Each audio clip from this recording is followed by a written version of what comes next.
স্বাগতম জনাইছো নতুন এটি ভিডিঅ' সৈতে মই জিৰাজ। আপোনালোকে ধৰিব পাৰিছে নে নাই নাজানো। আগতে যিসকলে মোৰ ভিডিঅ' চাইছে তেওঁলোকে নিশ্চয়কৈ ধৰিব পাৰিছে।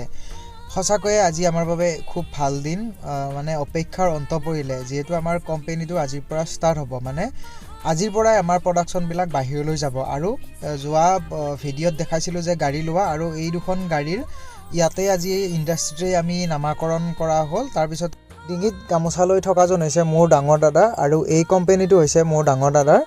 আৰু দাদা চাকৰি সূত্ৰে বাহিৰত থাকে, আৰু তাৰ বাবেই গোটেইখিনি চলাব লাগিব আমি, আৰু সেইবাবে সকলোৱে আশীৰ্বাদ কৰিব। আৰু এনেকৈয়ে আজি প্ৰৱেশদ্বাৰ মুকলি কৰিব গৈ আছে, মানে শুভ আৰম্ভণি কৰিব গৈ আছে। এই লোক আহি উপস্থিত হৈছে। এইখিনিতেই আপোনালোকৰ পৰা বিচাৰিছোঁ বহুত বেছি মৰম, শুভেচ্ছা, লগতে ছাপোৰ্ট। সকলোৱে আদৰি ল'ব বুলি আশা কৰিলোঁ। আৰু আমাৰ পানীৰ ব্ৰেণ্ডটোৰ নাম হৈছে এয়াৰ ডিউ, আৰু সকলোৱে আঁকোৱালি ল'ব